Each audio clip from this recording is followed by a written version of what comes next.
La palabra de Nostradamus para la Inglaterra del 2024. Expulsión forzada del rey de las islas. El heredero no tiene marca de rey. Para China, adversario rojo palidecerá de miedo, aterrorizando al gran océano. Para los católicos, Milei incluido, a través de la muerte de un pontífice muy anciano, un romano de buena edad será elegido. De él se dirá que debilita su sede, pero permanecerá mucho tiempo sentado y en actividad mordaz. Del cambio climático, la tierra seca se volverá más reseca y habrá grandes inundaciones cuando se vea. La palabra de Nostradamus. Vamos a conversar con el ingeniero José Israel Cuello y el primer tema, un tema raro, y es que, ¿cómo ve José que Cuba establece sus relaciones con Corea, pero no del norte, con Corea del Sur? No, pero también, el asunto también, además de eso, que no podemos dar de pensar en el ingeniero Cuello cuando vemos que un rey que entra a trabajar después de la edad de jubilación ya está cogiendo licencia médica. También eso es un... Pero eso lo dijo Nostradamus hace muchos años. Sí, sí. ¿A Nostradamus lo acomoda o él tenía en realidad algún...?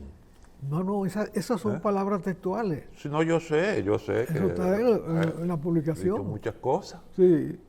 Eso del cambio climático, eso. Mira, Ahí está anunciado por él. Mira, yo no quiero, y he evitado siempre eso,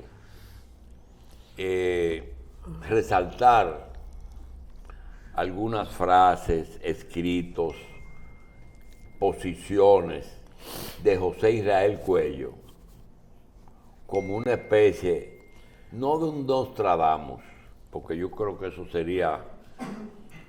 no procede, pero las cosas que dijo en su momento José, que parecían totalmente fuera de orden. no, ¿con qué viene este hombre? Bueno, solamente la esquina derecha superior de un periódico comunista, si tú consigues la colección, te vas a encontrar con muchos Nostradamus, ¿verdad? Con mucho. Pero empezar a dar para atrás, él no es muy proclive a esas pendejadas. Y tenemos que preguntarle si realmente ya Corea del Norte tenía relaciones con Cuba, ¿verdad? La del norte. Claro que sí. Desde cuando... Desde que Fidel tomó el poder. Toda la vida. Y ahora es con Corea del Sur. Exactamente. Es decir, lo que no han hecho ellos dos, lo está haciendo Cuba. Es amigo de los dos. No, mira, es que el problema de la herencia de Fidel Castro está pendiente. ¿Qué va a ser de esa transformación enorme que sufrió Cuba en términos políticos? De esa transformación enorme en términos sociales y de gobiernos que ya no están arraigados en la historia de la revolución. Son gobernantes que nacieron dentro de la revolución. Estamos hablando de 60 años. Más de 60 años, 65 años. Sí. Lleva la revolución cubana en el poder. Y las transformaciones que se han planteado una y otra vez no han logrado enraizarse en la realidad. Sigue siendo una sociedad empobrecida, sigue siendo una sociedad sesgada y dividida, con un núcleo muy exitoso en el exilio que prácticamente colonizó a la Florida, y una sociedad interna sujeta a muchos amarres políticos y a muchas situaciones coyunturales que al común de la gente no le interesa. Le interesa la vida, primero que nada la vida, y su sustento, y sus necesidades. Eso es lo primero. Entonces, los gobiernos sucesivos han ido haciendo ciertas transformaciones y abierto ventanas. Pero no. Lo que yo entiendo de esta situación es lo siguiente, que como Cuba no ha podido enganchar con una relación que le permita volver a ciertas cosas del pasado en el desarrollo, que Cuba fue una sociedad muy desarrollada. Hoy realmente es penoso ver las fílmicas que salen de la vida cotidiana, la gente pobremente vestida, es una manifestación de debilidad del proceso. Se venció el analfabetismo, pero resulta que todavía hay maestros que alfabetizan a adultos, porque los exportan. Entonces, si tú venciste el analfabetismo hace muchísimos años, ¿para qué creas maestros de alfabeto? Para exportarlos como mercancía. No hay un mercado tan grande para eso, porque cualquier nación que quiera resolver el problema del analfabetismo tiene que por sí misma intentar resolverlo. Barack Obama intentó normalizar las relaciones con Cuba. ¿Ese fue un paso positivo? Barack Obama dijo que iba a establecer relaciones con Cuba y no cumplió. Sí, cumplió, ingeniero. Eso se restableció e incluso No. Obama estuvo de visita en Cuba. Pero eso no es relaciones. Una visita no es relaciones, eso fue turismo. Relaciones significa restaurar una relación empresarial, una relación de bienes y servicios. Sobre todo de cara a una colonia cubana en Estados Unidos que pudiera tener un flujo mayor de divisas en favor de la economía cubana que la que tenemos nosotros. Porque el inmigrante dominicano no tiene los niveles sociales del inmigrante cubano. El presidente de la Coca-Cola era un cubano durante muchísimo tiempo. Y de la empresa de buques más grande de Estados Unidos, era presidente, un cubano. De esos que se fueron para allá y que tenían una relación con esas empresas y lo mudaron a Estados Unidos y llegaron a ser presidentes de esa compañía. O sea, la posibilidad ellos ponen incluso gobierno en Estados Unidos. Pero oye, han decidido 2 elecciones en Estados Unidos. 2 elecciones, el voto de la Florida, el voto cubano decidido el presidente. Entonces, las posibilidades que tiene esa inmigración rica, asentada, arraigada en los Estados Unidos, cada vez se van diluyendo en la medida que esas familias se agotan. Porque los que se fueron a Miami sobre todo, y a otras ciudades de Estados Unidos, se han arraigado allá en la misma medida que su familia se ha ido separando de lo que se quedó en Cuba. No pasa lo de aquí, que la gente se va y manda dinero. Estamos hablando de 10.000 millones de dólares al año, contabilizados. Porque hay una cantidad de ayudas que llegan que no pasan por los bancos. Como unos bidones grandísimos que lo traen así a 25 dólares, 30 dólares. Y no importa lo que tú le metas dentro. Y ciertas cantidades vienen en bolsillos. Y muchas vienen en bolsillo, claro, claro. Y muchas llamadas telefónicas. Dale tanto a mamá que yo te lo doy aquí. Sí. Porque es una vinculación muy estrecha y sostenida. Entonces, este tema de Corea del Sur no va allá a regalarle nada a Cuba. Los coreanos del sur no son socialistas, ni esgrimen ese concepto, pero son exitosos como nación, que es una de las economías más poderosas del mundo. Además de que ellos no van a hacer nada al margen de lo que pueda decidir Estados Unidos. Ellos tienen cierta autonomía y son rivales de los Estados Unidos. Ellos han desplazado el mercado de automóviles en gran medida hacia Corea. Y eso afecta a los Estados Unidos. Pero Estados Unidos no puede discutir mucho de eso. Porque hay una contrapartida de Corea del Norte y Corea del Sur que controla ese juego. Pero a mí me parece que esto es una búsqueda de las autoridades actuales. ¿Quién gobierna en Cuba? Nadie sabe. Nadie sabe quién gobierna en Cuba. Se dice que los hijos de Raúl, que estaban en la seguridad, tienen un control de tal o cual cosa, pero eso va en agotamiento. Indiscutiblemente es así. Pero ¿cómo pueden ellos enfrentar ese cambio que produjo en la vieja Unión Soviética, una transformación realmente trascendente? Pero en Cuba no se puede desdecir de la situación que está viviendo. Pero esta práctica es una práctica hacia la restauración de una economía capitalista en Cuba. Porque si los coreanos van para allá, no a vender mercancía en la calle, es a industrializar. Ese es su fuerte. Los chinos están aquí por todas partes y ya los asaltan en los apartamentos, haciendo comercio. Están haciendo comercio. Ellos no aspiran a más por ahora. Pero en el caso de Cuba, yo tengo la percepción, esa relación hay que darle seguimiento. Tengo la percepción de que si Estados Unidos hubiera continuado la política que inició Barack Obama, ya Cuba hubiese sido otra hoy. Porque se inició a partir de ahí un proceso de transformación, incluso en el orden político. Raúl Castro se comprometió a dejar el poder y lo dejó. Pero entonces vino Donald Trump, cambió la cosa, y Joe Biden ha seguido esa misma línea, porque vio que a Trump le dio resultados, porque Trump ganó la Florida con este señor DeSantis. De todas maneras, simplemente yo enuncio el tema. Hay que darle seguimiento.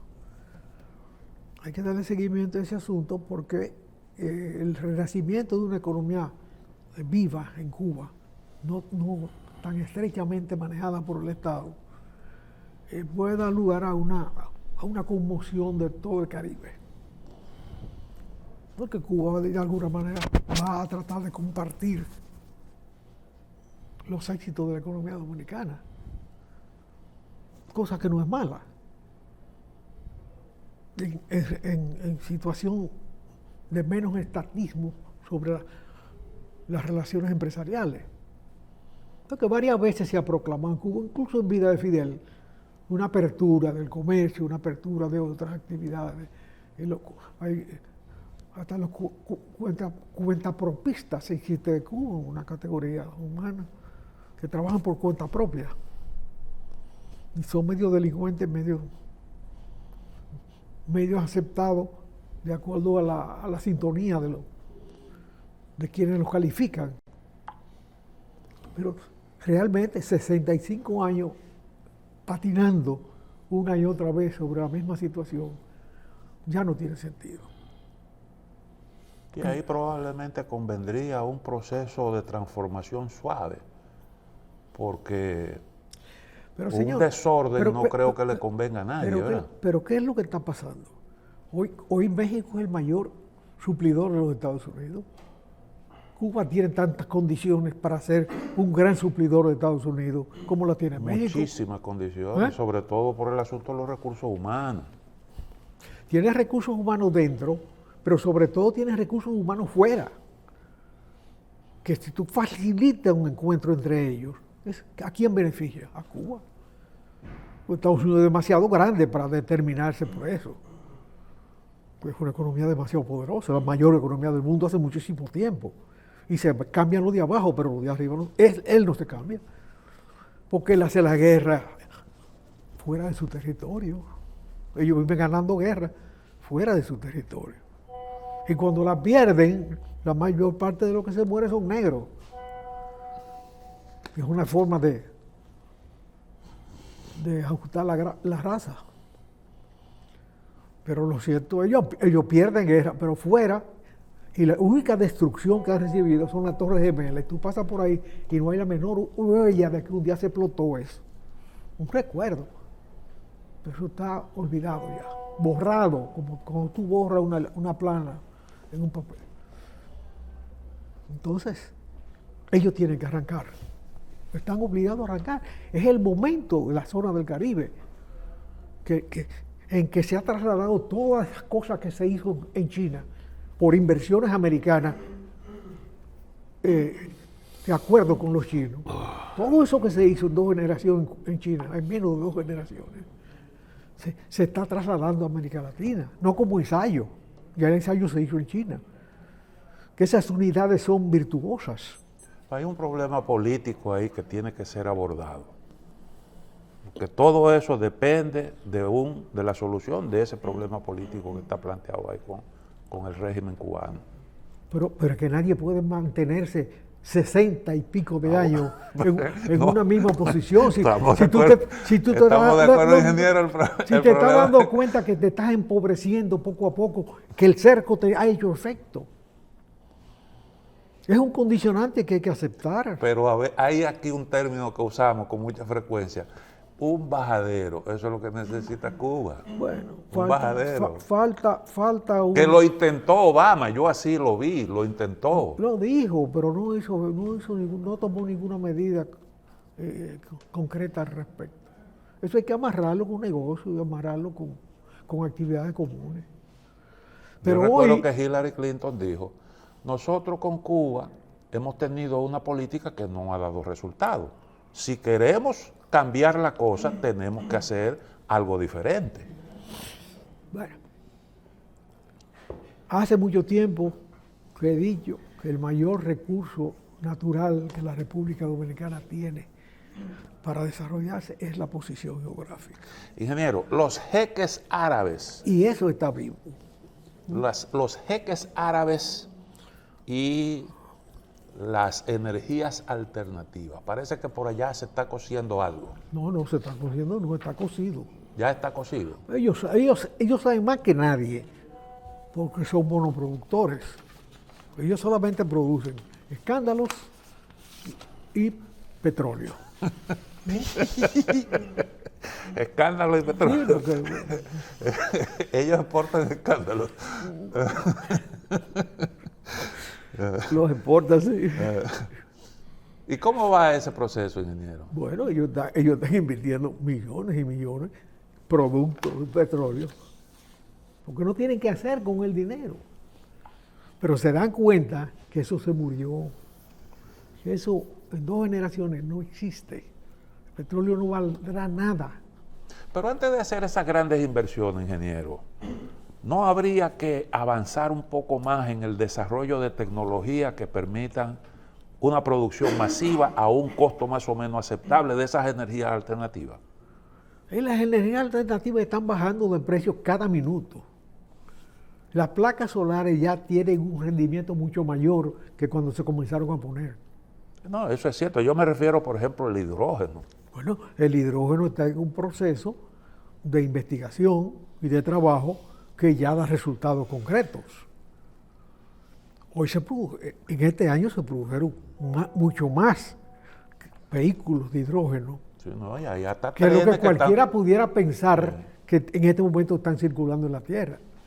Es más, yo creo que se le van a quedar a las fábricas que proyectaron el establecimiento. Pero si tú no trabajas sobre sobre los recursos, nunca se hacen. Hace tiempo que se debió avanzar hacia las energías renovables. El cambio climático es irreversible. Olvida, ese problema que se propuso va a significar un costo muy alto para la sociedad humana. Muy alto. Porque el deterioro del ambiente, eso no se reduce por otra cosa. O sea, porque tú usas energías renovables ahora, los árboles no van a crecer. Yo los escuchaba a ustedes hablando de los pájaros en Santo Domingo. ¿Por qué los pájaros ahora en Santo Domingo se divierte la gente viéndolos? Porque no hay bosque. En la capital hay más bosque que en el campo. Eso simplemente es eso. Todas esas cotorras y esas cosas que vuelan a tal hora fijo, eso era una delicia en el mundo de Constanza y de Jarabacoa. Pero se sembró guajito, se sembró hortaliza, se destrozaron los bosques, los cacautales se cambiaron por ingenio azucarero. El caso de Catarey, para hablarlo, eso era un cacautal. Y entonces se puso un ingenio azucarero, porque a Trujillo le dio la gana de ser azucarero en ese momento. O Anselmo Paulino, que era el que manejaba esas decisiones entonces. Y en términos de azúcar, sí, Trujillo se convirtió en azucarero y competía con los americanos y nacionalizó el azúcar. Sin embargo, se dañó el bosque. Yo veo, ingeniero, que los datos, las estadísticas que te dan, hablan de que la cobertura boscosa ha crecido en República Dominicana, Sí. a diferencia de lo que viene ocurriendo en Haití. Sí, pero ha crecido fuera de los territorios autóctonos de ese bosque. Donde deben. Donde deben estar, donde la naturaleza los ubicó. Porque es que cuando crece un bosque sin poner la mano, se empareja la rema de una manera distinta. No es en el botánico que tiene que crecer. Exactamente. Es allá. Sí. Es allá que tiene que crecer. Entonces, tú ves las ruinas abandonadas en La Vega, abandonadas en Santiago. Santiago crece muchísimo, pero las ruinas de Jacagua cada día se deterioran más. Yo veo... En la capital hay una magnífica inversión del Estado, que es ejemplo en el mundo, de la zona colonial, con 1000 defectos, pero se ha reservado, se ha preservado. Pero el Camino de los Hidalgos no se toca. Y aquí vienen 10 millones de turistas que les interesa ver eso. ¿Cómo Colón cruzó la isla a pie? ¿Por qué él no trajo caballo en el primer viaje y en el segundo viaje? Tal vez en el segundo trajo uno que otro. Pero lo cierto es que cruzó la isla del norte hasta el sur. Y esa ruta no se reconstruye. Jacagua es un desastre. Y no hablamos de la Isabela. A veces uno que otro apóstol extranjero viene y se muda ahí y ayuda y conserva alguna cosa que debiera conservarlo el país. Porque el país vive del turismo. Además, la historia no hay por qué olvidarla ni borrarla. Aunque no vengan turistas, eso debiera estar conservado. Lo que han hecho es espantar los aves para acá, exportando los árboles para las ciudades. Y no son contradictorios. Tú puedes tener árboles en las ciudades y árboles allá. Pero todos esos pájaros que están ahí, que ustedes los ven y son preciosos, y vale la pena verlos y ayudarlos para que vivan, son refugiados del campo. Este no es su ambiente natural.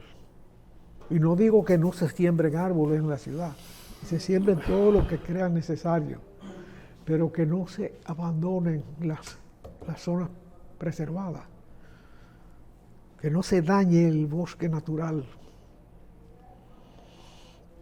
Hay un discurso a favor del medio ambiente, la preservación de los recursos naturales. Sin embargo, yo veo todos los días que se anuncian inversiones para la explotación de combustibles fósiles. Y parece como que la guerra en Ucrania ha tenido como efecto que haya que dar marcha atrás en algunas cosas que estaban caminando. Porque ahora mismo se ha vuelto, por ejemplo, en Alemania se está produciendo energía eléctrica a partir del carbón, que ya ellos habían renunciado a eso. Lo que pasa es que Alemania tiene un ajuste ahora de su economía, hijo de la consecuencia de la guerra de Ucrania, en Ucrania. Porque el mercado petrolero se transformó. Por razones políticas, que ellos tuvieron que prescindir del suministro alemán, del suministro ruso. Y en consecuencia tuvieron que volver circunstancialmente y probablemente por un rato a energía dañina. Pero al mismo tiempo, Portugal, lo he dicho varias veces y es muy meritorio para ello, hay que reconocérselo siempre, es el primer país que tiene semanas enteras, no continuo, pero más de semanas enteras y varias veces, 24 horas exportando energía renovable y todo su suministro hijo de renovables. Entonces es posible. Claro, Portugal tiene mejor situación que Alemania para fines de sol. No, y Alemania tenía otros planes. Sí. Mire el caso, por ejemplo, de Estados Unidos. Estados Unidos está produciendo mucho petróleo y gas a partir de la fracturación hidráulica. Eso consume una cantidad enorme de agua. Se dice que incluso las reservas de agua subterránea se están agotando en algunos lugares de la Unión Americana como consecuencia de esa extracción. Se llama fractura hidráulica. Sí, Eso sí, consume es mucha agua. Es un caño de agua Exactamente. para abrir Y entonces eso fuerza- está generando mucha preocupación, hasta el punto de que ahora el gobierno de Estados Unidos, que se había comprometido con Europa a suministrarle el gas, que dejó de comprarle a Rusia, entonces ellos han tenido que suspender la instalación de nuevas plantas para la producción de gas, Pero fíjate- porque hay una presión interna muy grande que están haciendo los ecologistas. Pero fíjate que en el caso de ese conflicto gaseoso, vamos a decir, entre Rusia... Gasístico. En el caso de ese conflicto, para Rusia fue más fácil encontrar mercado para su gas que para Alemania encontrar un reemplazo Sí, claro. del gas ruso. Porque los productores no son tantos. Sí, no, además las fronteras son distintas. Sí. Pero Rusia está vendiendo más barato a China y a la India, que son sus dos nuevos mercados, y además con un trayecto mucho más largo que es lo que le vendía a Alemania. A eso agrégale quién explotó el segundo oleoducto, que no llegó a entregar petróleo a Alemania. No se había inaugurado. Los interesados en cortar esa dependencia. ¿A quién beneficia el crimen? Exactamente. Estados Unidos hoy es el mayor proveedor de gas del mundo. Estados Unidos no tiene problema con eso. Y sube por razón de la guerra el precio, no por razón de costos, y Estados Unidos sube el precio. Y así es muy bueno. Te digo, la economía americana es vigorosa, porque tiene todos sus factores a su favor, comenzando el geográfico. Las guerras mundiales no han tocado a América, es la realidad. Una que otra secuela en una islita colonizada de Filipinas, de por allá, de Hawái. Pero la economía norteamericana no solo se ha beneficiado de la guerra, tanto tecnológicamente como económicamente. Ni hablar en términos de captación de recursos humanos. Todos los exilios mandan su nata para allá. ¿Tú sabes cuál es la segunda colonia de Nueva York extranjera? ¿Qué cosa? La segunda colonia extranjera en Nueva York hoy. Nosotros somos los primeros, los dominicanos. Los mexicanos son los primeros ¿A dónde? en todo Estados Unidos. No, en exportación de bienes y servicios a Estados Unidos. Pero en población en Nueva York. Ah, en Nueva York. Sí, en Nueva York, que es un país, Sí. más de un país. Un gran estado de la Unión Americana. Un gran estado en cualquier sitio. Nosotros somos la mayoría ahí. La mayoría de extranjeras, Sí. Y después, los rusos, los rusos. sí, porque a principios del desplome de la Unión Soviética Fueron muchos. se fue todo el que quiso. Ahora, ¿quiénes se van en esas circunstancias? La élite. Se van los científicos, los médicos, los abogados, porque eso nada más tienen que comprar un pasaje. Yo tenía entendido que se quedaban los que se quedaban con los bienes, ¿Eh? los que se quedaban con el patrimonio que manejaba el Estado comunitario. Ah, no, eso es otra cosa. Sí. Eso es otra cosa. Eso eran los gerentes y Sí. los mismos gerentes que había antes. Se quedaron. Lo que va a pasar en Cuba. Lo que está Lo pasando. que va a pasar en Cuba. Tú verás a Cubanacán, que va a estar administrada por un coronel cubano. No, hace tiempo. Eso Hace tiempo. está militarizado hace tiempo. Ah, Y como siempre, los guardias no sirven para nada. ¿No has visto un guardia trabajando? Un poco. ¿Cómo era que le decían? Eso tenía un término. Lo que era el establishment. En Rusia le decían, no recuerdo cómo era. Pero esos fueron los primeros inversionistas, los primeros empresarios salieron del Partido Comunista. espérense un momentico. Ustedes saltaron, algo. ¿Por qué desde Rusia se conseguía una visa más fácil durante la URSS que desde otro país? ¿Cuál era ¿Por qué esto pasaba? Porque los americanos pensaban que eso era un problema de adoctrinamiento. Para echarle vaina. No, hombre, no. Ellos creían que ese era un problema de... Siempre viven inventando. Que ese era un problema de adoctrinamiento. Entonces era más fácil tú conseguir una visa en Leningrado. En Moscú no juzgaban tanto, pero en Leningrado y en otras capitales, ellos le daban una visa nada más con... tú estudias en la universidad, vete para allá. Muchísimos terminaron traficando de droga en los Estados Unidos. Y otros se enraizaron en la sociedad americana. Muchos se convirtieron en profesores de las escuelas estadounidenses. Y tú tenías un ingeniero con mucho nivel dando matemáticas en una escuela secundaria en Estados Unidos. Y esa es la explicación. Esa es la explicación, porque una cosa era... El asunto es que aquí la embajada se metía mucho en esas cosas y le preocupaba cualquier síntoma de adoctrinamiento. Ese programa no tenía ninguna idea de adoctrinamiento. Un programa de recursos humanos. Y ellos lo sabían y por eso daban la visa. Ellos lo sabían, por eso daban la visa, porque ellos sabían que un ingeniero grabado ahí podía ser útil en Estados Unidos. Pero ese era un robo de talento menor, porque en definitivo eso no era significativo. Es una política vieja de ellos, desde cuando llegaron los Von Braun y los Einstein. Porque ellos siempre han tenido esa política, siempre. Sí, donde quiera que haya un talento, ellos lo seguro. No, pero es que al talento le interesa también trabajar en la sociedad más desarrollada. Pero claro que sí, claro que sí. O sea, no es un problema político para el talento, es un problema de su propio desarrollo. Echémosle un vistazo al sector eléctrico de República Dominicana, ingeniero. El sector eléctrico dominicano, está nadando en la ola de los hechos y realmente la parte que le toca al Estado no funciona. No se puede decir, no se puede contar con que plantas que no se han comenzado a instalar todavía en Montecristi van a estar el año que viene, dentro de 2 años, instaladas. Porque eso no es cuestión de traerlas y enchuflarlas. Eso no es eso.